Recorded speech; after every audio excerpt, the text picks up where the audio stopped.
Mes chers amis, comme chaque mois, je vais vous lire la version audio des nouvelles de Medjugorje que j'ai écrites le 14 novembre 2024. Loué soit Jésus et Marie. Le 25 octobre 2024, la voyante Maria a reçu le message mensuel « Chers enfants, en ce temps, tandis que vous célébrez le jour de tous les saints, recherchez leurs intercessions et leurs prières, afin que, en union avec eux, vous trouviez la paix. Que les saints vous soient des intercesseurs et des exemples pour que vous les suiviez et viviez saintement. Je suis avec vous et j'intercède auprès de Dieu pour chacun d'entre vous. Merci d'avoir répondu à mon appel. Point 2. Il n'avait plus figure humaine. L'histoire de Paolo Roberto est à peine croyable. Je laisse le père Enrico la raconter. Je précise ici que le père Enrico Porcu et le père Antonello Cadedou, originaires de Sardaigne, ont fondé au Brésil la communauté de l'Alliance de Miséricorde en l'an 2000. Vous pouvez la découvrir sur leur site alianzadimisericórdia.it. Je le laisse parler. Dans notre communauté de l'Alliance de Miséricorde au Brésil, nous avons la grâce d'avoir les victimes de la miséricorde, des personnes atteintes de maladies chroniques et même mortelles, qui offrent et consacrent leur souffrance pour la conversion des pécheurs. Une de nos premières victimes était un jeune, Paolo Roberto, atteint du cancer de la peau dès l'âge de 1 an et mort à 19 ans. Autrement dit, il a souffert durant 18 ans. Je l'ai connu dans des circonstances très particulières. Voilà, un prêtre était allé lui porter la communion, mais il n'était pas préparé au choc qui l'attendait. Paolo Roberto avait le visage complètement défiguré par la maladie et couvert d'un voile. Il devait enlever ce voile pour recevoir la communion. Or le prêtre, voyant ce visage qui n'avait plus aucun trait humain, il s'évanouit. Comme je travaillais avec les lépreux, on m'a appelé pour porter la communion à ce jeune.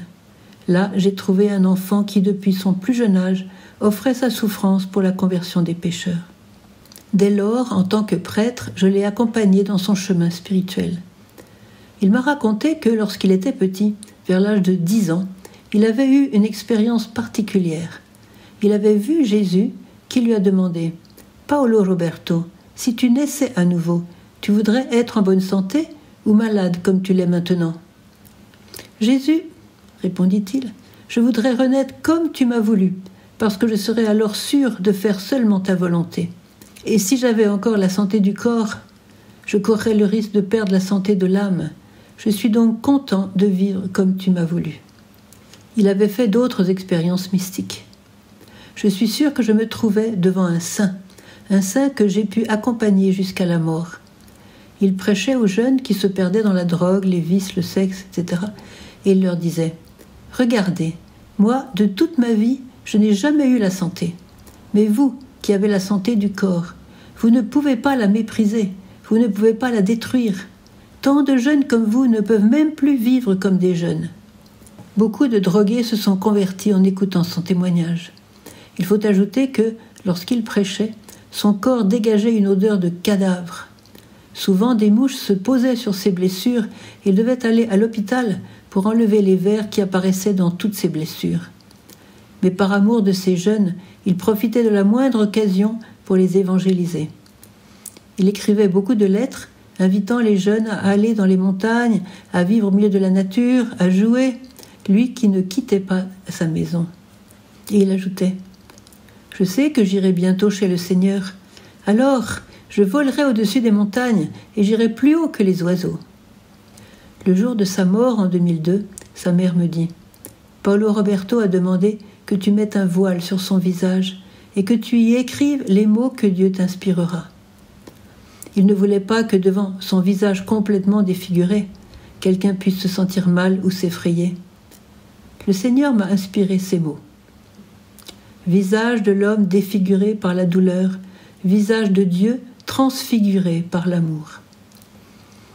En effet, de son visage émanait cet amour merveilleux qu'il transmettait à tous et qui donnait la vie à ceux qu'il rencontrait. Comment ne pas penser ici aux serviteurs souffrants décrits par le prophète Isaïe au chapitre 52 et 53. De même que des multitudes avaient été saisies d'épouvante à sa vue, car il n'avait plus figure humaine.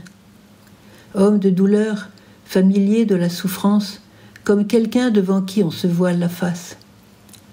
À la suite de l'épreuve endurée par son âme, il verra la lumière et sera comblé. Le père Enrico continue. Quand j'ai ouvert le cercueil avec beaucoup de crainte, car si déjà de son vivant il sentait le cadavre, j'avais peur que les gens se sentent mal. Mais je devais le faire, je devais faire ce geste. Je ne me doutais pas du tout de la surprise qui m'attendait. J'avais à peine ouvert le cercueil que nous avons pu tous sentir un parfum très intense de rose. Alors j'ai commencé à pleurer.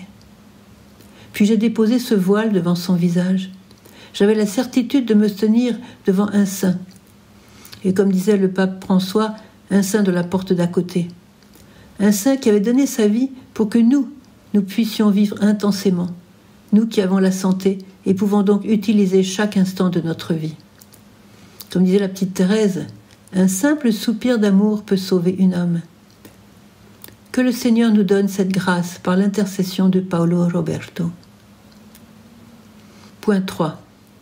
24 heures sans... recommence. J'ai constaté avec joie que ma proposition de passer 24 heures sans exprimer une seule plainte a été très bien reçue par les pèlerins réunis ici, à Medjugorje, dans notre petit bois, comme par ceux qui ont eu vent de cette initiative. Bien sûr, la plainte doit être remplacée aussitôt par une louange à Dieu. Nous savons que la plainte plaît à l'ennemi et abîme l'âme. Elle rend aussi l'atmosphère très pesante. Tout au contraire, chaque louange, chaque remerciement plaît à Dieu et nous fait grandir sur le chemin de la sainteté. Et la louange annule l'effet négatif que ferait la plainte. Aujourd'hui, alors que nous nous préparons à célébrer l'Immaculée Conception, le 8 décembre, nous pouvons offrir un beau cadeau à la Vierge et faire ensemble un pas de plus sur le chemin qu'elle nous enseigne depuis 43 ans. Nous allons renoncer à dire du mal de notre prochain, et cela durant 24 heures. Ça marche. Aucune médisance, aucune calomnie ne s'échappera de notre bouche, ni dans les couloirs, ni à table, nulle part. Parfois, cette mauvaise habitude est tellement ancrée en nous que nous ne nous rendons même plus compte du mal que nous faisons à nous-mêmes et aux autres, sans parler de l'offense faite au Seigneur. Voici un exemple qui m'a marqué. Une femme de village allait chaque jour à la messe célébrée à l'époque par le père Yozo Zovko. Un jour, pour une raison de santé, elle n'a pas pu s'y rendre. Mais après la messe, elle demanda à sa famille ce que avait bien dit le père Yozo dans son homélie. Ils répondirent « Ce soir, a-t-il dit, quand vous serez à table, appliquez-vous à ne dire aucun mal de personne. » Et la femme rétorqua spontanément « Mais alors, de quoi allons-nous parler ?» C'est terrible ça. Tout commentaire serait inutile ici. Point 4. Durant mon interview avec Maria Sima en 1989 en Autriche, celle-ci m'a précisé, je cite, que la médisance et la calomnie sont les pires souillures pour l'âme et elles nécessitent une longue purification au purgatoire. Fin de la citation. Par la calomnie, on peut briser la réputation de quelqu'un et même le pousser au suicide.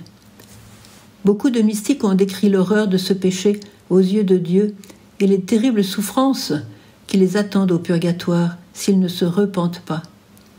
Par ailleurs, écouter volontiers une médisance, cela même est une médisance et encourt la même condamnation. C'est Dorothée de Gaza qui dit ça. Et n'oublions jamais que la charité couvre une multitude de péchés, selon l'apôtre Pierre, première lettre de Pierre, chapitre 4. Il n'est donc jamais trop tard pour supplier l'Esprit Saint de remplir notre cœur de charité, cet amour divin qui jaillit toujours pour nous du cœur blessé de Jésus et qui fera notre félicité éternelle. Point 5. Don Lindoro Tolo est né au ciel le 19 novembre 1970. Maintenant nous sommes, je dirais, plutôt dans l'octave de son anniversaire. Nous savons que prier un saint ou un saint homme de Dieu, le jour de sa fête, nous réserve une grande faveur. Il nous accompagnera lors de notre passage sur l'autre rive. Ne négligeons pas une telle occasion. Don Dolindo nous dit sur la prière. Celui qui prie est vraiment bien armé. Il est fort et invincible, parce que la prière à elle seule déjoue tous les plans humains et diaboliques. Elle peut même conduire Dieu à de nouveaux desseins de miséricorde dans son amour. La prière est une force admirable aux aspects multiples. Elle a un effet sur l'esprit et la matière, sur les créatures et sur le Créateur lui-même.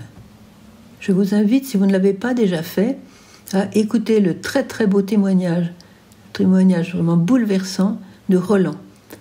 Bien sûr, sur YouTube, Roland, le titre de cette vidéo s'appelle « Le parfait anticato ». Roland était steward à Air France et maintenant il est diacre.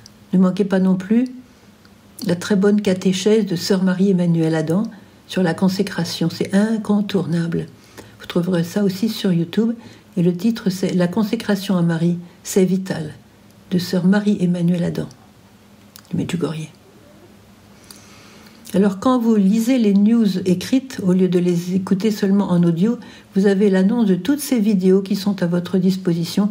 Je vous recommande aussi de lire les nouvelles écrites qui sont envoyées à tous ceux qui sont inscrits sur notre liste, c'est-à-dire gospa.fr@gmail.com. Une autre vidéo que je vous recommande, c'est « Dans le chaos, le refuge assuré ». Et puis vous avez quelques shorts aussi à votre disposition. Je ne peux pas dire sur cette version audio tous les liens, je donne déjà les titres pour vous mettre un peu l'eau à la bouche. Parmi les shorts, vous avez « Adorez Jésus, parlez à votre Père Céleste ». Vous avez aussi « Voulez-vous être transformé ?» Vous avez aussi « L'amour de Marie, une promesse du ciel ». Vous avez aussi l'importance de l'âme.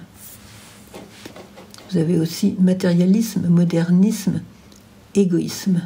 Vous avez aussi devenir saint, un chemin accessible. Une autre, le chemin vers la sainteté. Voilà pour les shorts. Mon prochain direct sera le 26 novembre à 21h. Attention, parce que je serai absente le 26 décembre, je ferai donc le commentaire du message de Noël le dimanche 29 décembre à 21h au lieu du 26 décembre. Cher Gospa, nous voulons tous aller au ciel. Sois forte avec nous. Aide-nous à faire taire en nous les mensonges véhiculés par le monde avec ses faux bonheurs. Veille jalousement sur nos âmes et par ta présence, fais fuir l'ennemi qui veut nous détruire. Dès le matin, prends-nous dans ton étreinte maternelle et ne nous lâche à aucun moment. Que Dieu vous bénisse tous au nom du Père et du Fils et du Saint-Esprit. Amen.